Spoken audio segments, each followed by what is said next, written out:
Hello everyone from this side Adarsh Kumar. आज हम RRB ALP CBT 2 technician NTPC RRB SI में जिस प्रकार के साइंस के क्वेश्चन पूछे जाते हैं इस वीडियो में हम वन बाय वन कवर करेंगे। ठीक है, आपका फर्स्ट क्वेश्चन यहाँ से पूछा जा रहा है, हमारे शरीर में कौन सा हार्मोन कार्बोहाइड्रेट प्रोटीन तथा वसा का उपापचय के का नियंत्रण करता है। ठीक है, आपका जो है कौन सा ऐसा हार्मोन है जो कार्बोहाइड्रेट प्रोटीन और वसा का जो पाचन होता है उसको नियंत्रित करता है, उसको बताना है। ए बोला जा रहा है इंसुलिन, बी है आपका थायरोक्सिन, सी है आपका टेस्टोस्टेरोन और डी है आपका एस्ट्रोजन। कौन सा ऑप्शन यहाँ पे करेक्ट है? तो ऑप्शन नंबर बी करेक्ट है। ठीक है, थायरोक्सिन जो होता है प्रोटीन, कार्बोहाइड्रेट और वसा का जो पाचन होता है उसको कंट्रोल करता है। ठीक है, तो ये थायराइड ग्लैंड से हमारा रिलीज होता है, ऑप्शन नंबर बी। अगले क्वेश्चन पे आते हैं। तो नेक्स्ट यहाँ पे पूछा जा रहा है, लेंस के प्रकाशिक केंद्र से गुजरने वाली प्रकाश की किरणें अपवर्तन के पश्चात, ये बोला जा रहा है कि विचलन के साथ निर्गत होती है, बी आपका 7 रंगों में विभक्त हो जाती है, सी है आपका बिना विचलन के निर्गत होती है, डी है इनमें से कोई नहीं। कौन सा ऑप्शन करेक्ट होगा? तो यहाँ पे हमारा ऑप्शन नंबर सी करेक्ट होगा। ठीक है, क्योंकि इस आप अच्छे से थोड़ा सा समझ लें इसको। ठीक है, तो बोला जा रहा है कोई भी लेंस ले ले, है ना। मान लें कि हम यहाँ पे जो है ना कॉन्वेक्स लेंस लेते हैं, आपका उत्तल लेंस लेते हैं। अब यहाँ पे प्रकाशिक केंद्र, इसका प्रकाशिक केंद्र बीच वाला पॉइंट होगा। ठीक है, इससे जो आपका लाइट पास होती है अपवर्तन के पश्चात उनका क्या होता है, तो वो बिना मुड़े ही पास हो जाती है ना, इसमें किसी भी प्रकार का विचलन नहीं होता है। ठीक है, तो बिना विचलन के निर्गत होती है। ठीक है, तो ऑप्शन नंबर हमारा सी में आपका ये गिवन है, बिना विचलन के निर्गत होती है। ठीक है, अगले क्वेश्चन पे आते हैं। तो नेक्स्ट यहाँ पे पूछा जा रहा है कि पीत रस कहाँ स्रावित होता है ना। तो पीत रस कहाँ स्रावित होता है वो आपको बताना है। ए बोला गया है अग्न्याशय से, बी है आपका यकृत से, सी है छोटी आंत से, डी है इनमें से कोई नहीं। कौन सा ऑप्शन यहाँ पे करेक्ट होगा? तो पीत रस जो होता है यकृत से आपका रिलीज होती है ना, यहाँ से आपका यकृत से स्रावित होती है, ऑप्शन नंबर बी करेक्ट है। अगले क्वेश्चन पे आते हैं। तो नेक्स्ट यहाँ पे पूछा जा रहा है आपसे, मुख्य अक्ष के समांतर आने वाले प्रकाश की किरण जो है अवतल लेंस के अपवर्तन के पश्चात इनका क्या होता है। ए बोला जा रहा है कि इनके मुख्य अक्ष के विपरीत जाती है, और बी आपका उसी पथ के अनुदिश वापस परावर्तित हो जाती है, और सी है निर्गत किरण मुख्य अक्ष के समांतर जाती है, और डी है निर्गत किरण मुख्य अक्ष से दूर जाती है। कौन सा ऑप्शन यहाँ पे करेक्ट होगा? तो ऑप्शन नंबर डी आपका करेक्ट होगा। ठीक है, यहाँ पे बोला है कि अवतल लेंस लेना है। ठीक है, अवतल लेंस में जो भी मुख्य अक्ष के समांतर किरणें आती हैं, है ना, कितने भी किरणें ले लो मुख्य अक्ष के समांतर आने वाली, ये अवतल लेंस से जब पास होती है तो ये मुख्य अक्ष से क्या होती है, दूर हटती है ना। तो इस तरीके से दूर हो जाती है, डाइवर्ज होती है ना। तो इस वजह से इसको क्या बोला जाता है कि डाइवर्जिंग लेंस भी बोला जाता है। तो ये हमारा ऑप्शन नंबर डी करेक्ट है, निर्गत किरण मुख्य अक्ष से दूर जाती है। ठीक है, अगले क्वेश्चन पे आते हैं। तो नेक्स्ट यहाँ पे पूछा जा रहा है, इनमें से किसकी उपस्थिति के कारण रक्त लाल दिखाई देता है। ठीक है, ए बोला गया थ्रोम्बिन, बी है आपका फाइब्रिन, सी है हीमोग्लोबिन और डी है सीरम। कौन सा ऑप्शन करेक्ट है? किसकी उपस्थिति की वजह से आपका जो रक्त का जो रंग होता है वो लाल होता है? तो हीमोग्लोबिन की उपस्थिति की वजह से। ठीक है, ऑप्शन नंबर बी आपका सी करेक्ट है। ठीक है, हीमोग्लोबिन। अगले क्वेश्चन पे आते हैं। तो नेक्स्ट यहाँ पे पूछा जा रहा है, स्वपोषी पोषण के लिए आवश्यक है। ए है कार्बोहाइड्रेट तथा जल, बी है आपका क्लोरोफिल, और सी है आपका सूर्य का प्रकाश, और डी है उपरोक्त सभी। कौन सा ऑप्शन यहाँ पे करेक्ट होगा? तो स्वपोषी के लिए आपका ये सारे चीज़ों का रिक्वायरमेंट होती है, कार्बन डाइऑक्साइड, जल, क्लोरोफिल, सूर्य का प्रकाश। तो उपरोक्त सभी आपका ऑप्शन होगा, ऑप्शन नंबर डी। इस टाइप के आपके कंटेंट अच्छे लग रहे हैं तो कृपया इस वीडियो को लाइक करें, शेयर करें और चैनल को सब्सक्राइब भी कर लें। ठीक है, अब अगले क्वेश्चन में हम आते हैं। तो नेक्स्ट क्वेश्चन पे यहाँ पे पूछा जा रहा है, पादप में जाइलम उत्तरदायी के। ठीक है, पादप में जो जाइलम होता है उसका क्या काम होता है। ये बोला जा रहा है जाइलम जल का वहन, बी है आपका भोजन का वहन, और सी है अमीनो अम्ल का वहन, और डी है ऑक्सीजन का वहन। कौन सा ऑप्शन यहाँ पे करेक्ट है? तो हमारा ऑप्शन नंबर आपका ए करेक्ट है। ठीक है, जाइलम जो होता है वो आपका जल का वहन करता है। ठीक है, मिनरल एंड वाटर का वहन करता है। ठीक है, तो ये जल का वहन करेक्ट हो जाएगा। और भोजन का वहन कौन करता है? तो फूड का जो आपका वहन है वो आपका फ्लोएम करता है। ठीक है, तो हमारा इसके लिए आपका जाइलम के लिए हो जाएगा जल का वहन, ऑप्शन नंबर ए। अगले क्वेश्चन पे आते हैं। तो नेक्स्ट यहाँ पे पूछा जा रहा है, मनुष्य के वृक्क एक तंत्र का भाग है जो संबंधित है। ठीक है, मनुष्य का जो वृक्क होता है वो आपका कौन से तंत्र का भाग है? ठीक है, ये बोला गया पोषण का, बी आपका श्वसन का, सी है उत्सर्जन का, और डी है परिवहन का। कौन सा ऑप्शन करेक्ट होगा? तो हमारा यहाँ पे उत्सर्जन करेक्ट होगा। ठीक है, हमारा जो आपका ब्लड होता है ब्लड को फिल्टर करने का काम करता है। ठीक है, तो वृक्क का काम होता है ब्लड का फिल्टर करना, और ये उत्सर्जन तंत्र के अंतर्गत आता है। ठीक है, ऑप्शन नंबर सी आपका है। अगले क्वेश्चन पे आते हैं। तो नेक्स्ट यहाँ पे पूछा जा रहा है, मुख्य फोकस से गुजरने वाले प्रकाश की किरण उत्तल लेंस से अपवर्तन के पश्चात। ठीक है, मुख्य फोकस से जो भी आपकी प्रकाश की किरण आती है जब वह उत्तल लेंस से आपका अपवर्तित होती है उसके पश्चात उसका क्या होता है। ये बोला जा रहा है मुख्य अक्ष के विपरीत जाती है, और बी है आपका निर्गत किरण मुख्य अक्ष के समांतर जाती है, सी है मुख्य अक्ष से दूर जाती है, और डी है उसी पथ पर अनुदिश वापस परावर्तित हो जाती है। कौन सा आपका यहाँ पे करेक्ट होगा?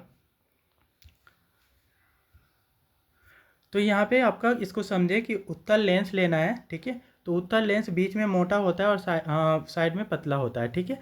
तो इसमें मुख्य फोकस से गुजरने वाली किरण की बात कही जा रही है, ठीक है।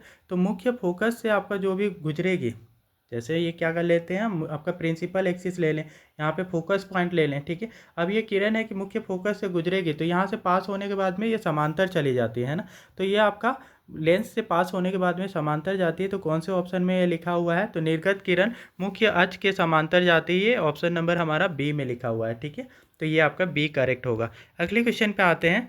तो नेक्स्ट यहाँ पे पूछा गया है, तंत्रिका तंत्र की उत्पत्ति किस प्राथमिक ऊतक द्वारा होता है, ठीक है। तंत्रिका तंत्र किससे बना है उसको आपको बताना है, उस ऊतक का नाम बताना है, ठीक है। ए में आपका एक्टोडर्म, बी में आपका मेसोडर्म, और डी है आपका डी में ई में है आपका सी में इंडोडर्म, और डी में इनमें से कोई नहीं। कौन सा ऑप्शन यहाँ पे करेक्ट होगा? तो एक्टोडर्म आपका करेक्ट ऑप्शन है, ऑप्शन नंबर ए हमारा क्या होगा, ठीक है। जो हमारा तंत्रिका तंत्र होता है वो एक्टोडर्म से मिलकर बना है। अगले क्वेश्चन पे आते हैं। तो नेक्स्ट यहाँ पे पूछा जा रहा है आपसे, अवतल लेंस के सामने अनंत पर रखे बीम का प्रतिबिंब की स्थिति होती है, ठीक है। आपका अवतल लेंस के सामने जो है ना, अनंत पे कोई वस्तु को रखते हैं तो उसकी स्थिति कहाँ पे होती है, ठीक है। तो ये बोला जा रहा है वक्रता केंद्र पे, बी आपका फोकस पे, सी है अनंत पे, और डी है ध्रुव पे। कौन सा ऑप्शन करेक्ट होगा? तो हमारा ये फोकस पे प्रतिबिंब बनती है, ठीक है। ऑप्शन नंबर बी होगा। इसको समझें कि कोई भी आपका वस्तु ले और अवतल लेंस में अनंत पे रखते हैं, ठीक है। अनंत पे रखने पे उसका हमेशा ही जो उससे लाने वाली लाइट होगी वो समांतर आएंगी, ठीक है।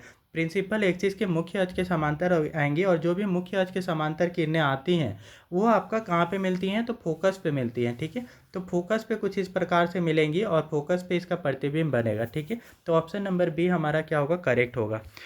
अगले क्वेश्चन पे आते हैं। तो नेक्स्ट पूछा जा रहा है, अवतल दर्पण के सामने अनंत पर रखे बीम का प्रतिबिंब की स्थिति होती है, ठीक है। अवतल दर्पण के सामने जो है ना, अनंत पे आप कोई आपका वस्तु रखते हैं तो उसकी प्रतिबिंब की स्थिति कहाँ पे होगी? ए बोला जा रहा है वक्रता केंद्र पे, बी है आपका अनंत पे, सी है ध्रुव पे, डी है आपका फोकस पे। कौन सा ऑप्शन करेक्ट होगा? तो हमारा ऑप्शन नंबर डी करेक्ट होगा, फोकस पे, ठीक है। हमेशा ही याद रखें, चाहे कोई सा भी आपका दर्पण हो, है ना, अवतल दर्पण हो, उत्तल दर्पण हो, या फिर अवतल लेंस हो, या फिर उत्तल लेंस हो, हमेशा ही आपका जब अनंत पे वस्तु को रखेंगे तो इसकी कहाँ पे बनेगी इमेज? तो आपका इसकी प्रतिबिंब फोकस पर ही बनेगी, ठीक है। ऑप्शन नंबर डी हमें याद रखना है, ठीक है। अगले क्वेश्चन पे आते हैं। तो नेक्स्ट पूछा गया है यहाँ पे, स्वपोषण होता है, स्वपोषण किस में होता है? ए बोला जा रहा है कवकों में, बी आपका हरे पौधों में, सी आपका जंतुओं में, डी सभी जीवों में। कौन सा ऑप्शन करेक्ट होगा? तो स्वपोषण होता क्या है वो समझे, ठीक है। जो अपना पोषण खुद कर सकता है, मतलब आप अपना खाना खुद बना सकता है। तो पेड़ पौधे ही होते हैं, हरे पेड़ पौधे, उनमें क्लोरोफिल होता है। तो और जड़ों से आपका जल लेते हैं और मिनरल लेते हैं, और कार्बन डाइऑक्साइड एटमॉस्फेयर से लेते हैं, और सन की लाइट में ये क्या करते हैं, खाना अपना खुद फोटोसाइंथेसिस प्रोसेस से बनाते हैं, ठीक है, प्रकाश संश्लेषण के प्रोसेस से बनाते हैं। तो हरे पौधे ही आपका स्वपोषण के लिए सक्षम होते हैं, ठीक है। इसको हमारा ऑप्शन नंबर बी करेक्ट हो जाएगा इसके लिए। अगले क्वेश्चन पे आते हैं। नेक्स्ट पूछा जा रहा है, पायरुवेट के विखंडन से कार्बन डाइऑक्साइड जल और ऊर्जा देता है, यह क्रिया होती है, ठीक है। पायरुवेट जो है आपका, ये विखंडित होकर के कार्बन डाइऑक्साइड जल तथा ऊर्जा देता है, ये कहाँ होती है, ठीक है। ये बोला गया कोशिका द्रव्य में, बी है आपका माइटोकॉन्ड्रिया में, सी है हरित लवक में, डी है आपका केंद्रक में। कौन सा ऑप्शन करेक्ट होगा? माइटोकॉन्ड्रिया में होती है, ठीक है। जब भी आपका कार्बन डाइऑक्साइड बन रहा हो, जल बन रहा हो और ऊर्जा निकलता हो, ठीक है, तो ये माइटोकॉन्ड्रिया में ही आपका प्रोसेस होती है ना। जो भी हम ग्लूकोज आप खाना खाते हैं ना, वो ग्लूकोज में ब्रेक डाउन होती है, और ये ग्लूकोज जो है ब्लड में मिल करके हर एक कोशिकाओं तक जाती है, और कोशिका का जो कोशिका द्रव्य है वो ग्लूकोज को पायरुवेट में कन्वर्ट करता है ना। ग्लूकोज का फॉर्मूला क्या होता है? तो C6H12O6 होता है, ठीक है। इसको आपका जो साइटोप्लाज्म होता है, कोशिका द्रव्य होता है, इसको 3 कार्बन मोलिक्यूल वाले कंपाउंड में इस तरीके से तोड़ देता है, ठीक है। C3H3O3 में कन्वर्ट कर देता है, और ये फाइनली जो है कि ये जो है कि माइटोकॉन्ड्रिया होगा, ये जो पायरुवेट है इससे आपका कार्बन डाइऑक्साइड बनाता है, साथ में वाटर बनाता है H2O, और इसके साथ में 38 ATP एनर्जी रिलीज करता है, ठीक है। तो ये प्रोसेस कहाँ होती है? तो माइटोकॉन्ड्रिया में होती है। ऑप्शन नंबर हमारा बी करेक्ट होगा। अगले क्वेश्चन पे आते हैं। तो नेक्स्ट यहाँ पे पूछा जा रहा है, एक स्वस्थ मनुष्य के प्रकुंचन एवं अनुशीतलन दाब होता है। ठीक है, आपका एक स्वस्थ इंसान है उसका ब्लड प्रेशर बेसिकली पूछा जा रहा है। ठीक है, ये आपका क्या है यहाँ पे 120 से आप 120/80 और बी है आपका 80/120, सी है 80/100 और डी है 72/80। कौन सा ऑप्शन करेक्ट होगा? ऑप्शन नंबर ए करेक्ट होगा। ठीक है, जो आपका प्रकुंचन की स्थिति में जो आपका ब्लड प्रेशर होता है वो कितनी होती है? 120 होती है, क्योंकि उस समय में हमारे जो वेंट्रिकल होते हैं, ठीक है, वेंट्रिकल जो होता है, वेंट्रिकल आपका कंप्रेशन वाले स्टेट पे होता है। वो क्या करता है कि दबा हुआ होता है। उस समय आपका आर्टरी में हमारा ब्लड का प्रेशर जो होता है बहुत ज़्यादा हाई हो जाता है। उस समय हमारा हार्ट जो होता है वो प्रेशर करता है ना, वो पंप करता है ब्लड को, इसलिए उस समय आर्टरी में जिसमें आपका ब्लड का वहन होता है वो आपका बहुत हाई प्रेशर के साथ होता है, तो 120 होती है। और जब ये रिलैक्स करता है, ठीक है, अनुशीतलन की कंडीशन में वही प्रेशर घट जाता है और 80 mmHg हो जाता है। तो इसी वजह से आपका 120/80 लेते हैं। ठीक है, तो जब आपका ये कॉन्ट्रैक्ट स्टेट में हो, मतलब दबा हुआ हो, तो आपका 120 हो जाएगी, और वही आपका रिलैक्स स्टेट पे हो हमारा हार्ट, तो आपका क्या होती है ये अब कंप्रेशन वाले और रिलैक्सेशन वाले में 120/80 का होगा। ठीक है, तो ऑप्शन नंबर हमारा क्या होगा कि ए करेक्ट होगा। अगले क्वेश्चन पे आते हैं। तो नेक्स्ट पूछा जा रहा है उत्तल लेंस के मुख्य फोकस पर रखे प्रतिबिंब की स्थिति होती है। ठीक है, उत्तल लेंस के आपका मुख्य फोकस पे रखते हैं तो उसकी प्रतिबिंब की स्थिति क्या होगा? ए बोला जा रहा है वक्रता केंद्र पे होगा, बी आपका फोकस एवं वक्रता केंद्र के बीच, और सी है अनंत पर, और डी है ध्रुव एवं वक्रता केंद्र के बीच। कौन सा ऑप्शन यहाँ पे करेक्ट होगा?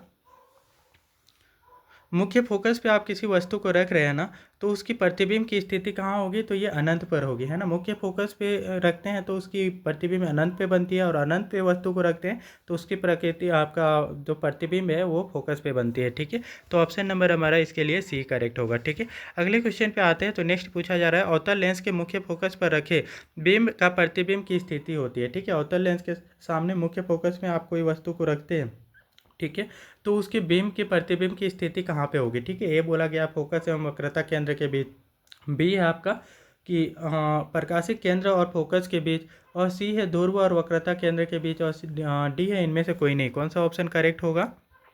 तो यहाँ पे हमारा ऑप्शन नंबर आपका बी करेक्ट होगा। ठीक है, प्रकाशिक केंद्र और फोकस के बीच में इसका प्रतिबिंब बनेगा जब भी हम अवतल लेंस के सामने मुख्य फोकस में आपका किसी बिंब को रखते हैं। तो ठीक है, तो ऑप्शन नंबर 20 के लिए करेक्ट होगा। ये वीडियो आपको अच्छे से समझ में आई है तो कृपया वीडियो को लाइक करें, शेयर करें और चैनल को सब्सक्राइब कर लें।